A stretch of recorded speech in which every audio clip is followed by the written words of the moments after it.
नमस्कार, मैं हूं Amod Srivastava. Amazing story, amazing thought, amazing message की दिशा में एक और कदम।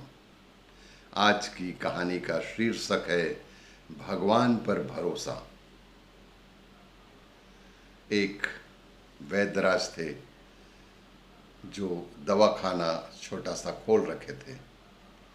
जब भी वो दवाखाना जाते, उनकी पत्नी की आदत थी कि दवा खाना खोलने से पहले उनको एक आवश्यक सामान की चिट्ठी थमा देती थी। और वैद्य जी गद्दी पर बैठकर सबसे पहले भगवान का नाम लेते थे और फिर चिट्ठी खोलते थे। फिर चिट्ठी में लिखी सामग्रियों का कीमत के आधार पर हिसाब करते थे। फिर परमात्मा से प्रार्थना करते थे कि हे भगवान, मैं केवल तेरे ही आदेश के अनुसार तेरी भक्ति छोड़कर यह दुनियादारी के चक्कर में आ बैठा हूं। वैद्य जी कभी भी अपने मुंह से किसी रोगी से फीस नहीं मांगते थे। कोई देता था, कोई नहीं देता था, किंतु एक बात निश्चित थी कि ज्यों ही उस दिन के आवश्यक सामान खरीदने योग्य पैसे पूरे हो जाते थे, उसके बाद वे वैद्यराज किसी से भी दवा के पैसे नहीं लेते थे। आवश्यक सामान खरीदने योग्य पैसे पूरे हो जाने के बाद वैद्यराज कभी भी किसी से पैसा नहीं लेते थे, चाहे वो कितना ही धनवान व्यक्ति ही क्यों ना हो, चाहे कितना ही गरीब व्यक्ति ही क्यों ना हो। एक दिन वैद्य जी ने दवाखाना खोला, गद्दी पर बैठकर परमात्मा का स्मरण करके पैसे का हिसाब लगाने के लिए आवश्यक सामान वाली चिट्ठी खोली तो वह चिट्ठी को एकटक देखते ही रह गए। एक बार तो उनका मन भटक गया। उन्हें अपनी आंखों के सामने तारे चमकते हुए नजर आए, किंतु शीघ्र ही उन्होंने अपनी तंत्रिकाओं पर नियंत्रण पा लिया। आटे, दाल, चावल आदि के बाद पत्नी ने लिखा था, बेटी का विवाह 20 तारीख को है। पत्नी ने लिखा था, बेटी का विवाह 20 तारीख को है। उसके दहेज का सामान।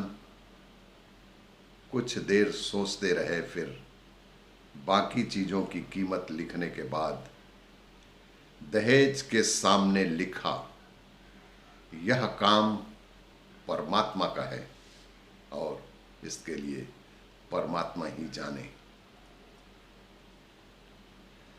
एक दो रोगी आए थे, उन्हें वैद्य जी दवाई दे रहे थे। इसी दौरान एक बड़ी सी कार उनके दवाखाने के सामने आकर रुकी। वैद्य जी ने कोई खास तवज्जो नहीं दी, क्योंकि दिन प्रतिदिन कई कार वाले उनके पास आते जाते रहते थे। दोनों मरीज दवाई लेकर चले गए। तब वह कार वाले साहब कार से बाहर निकले और वैद्य जी को नमस्ते कर बेंच पर बैठ गए। वैद्य जी ने कहा कि अगर आपको अपने लिए दवा लेनी है तो इधर स्टूल पर आए, ताकि आपकी नाड़ी देख लूं, और अगर किसी रोग की दवाई लेकर जाना है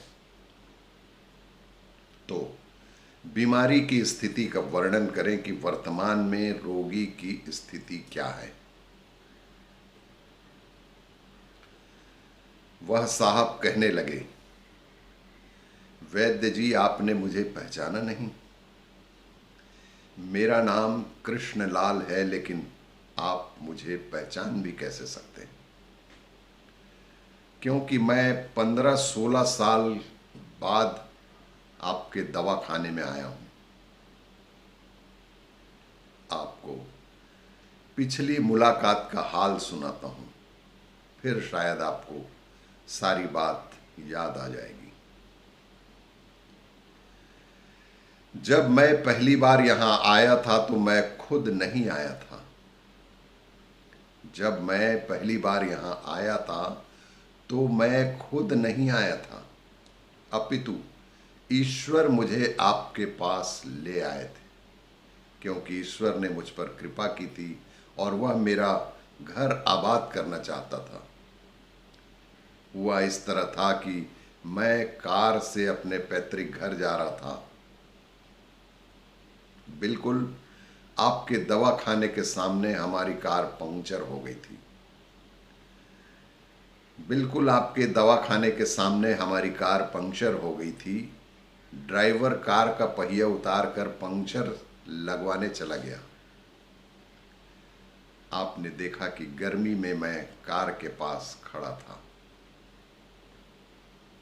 तो आप मेरे पास आए और दवा खाने की ओर इशारा किया और कहा कि इधर आकर कुर्सी पर बैठ जाएं। अंधा क्या चाहे दो आंखें, अंधा क्या चाहे दो आंखें, और कुर्सी पर आकर मैं बैठ गया। ड्राइवर ने कुछ ज्यादा ही देर लगा दी थी। एक छोटी सी बच्ची भी यहां आपकी मेज के पास खड़ी थी। एक छोटी सी बच्ची भी यहां आपकी मेज के पास खड़ी थी और बार बार कह रही थी कि चलो ना बाबा, मुझे भूख लग रही है। आप उससे कह रहे थे कि बेटी थोड़ा धीरज धरो, चलते हैं।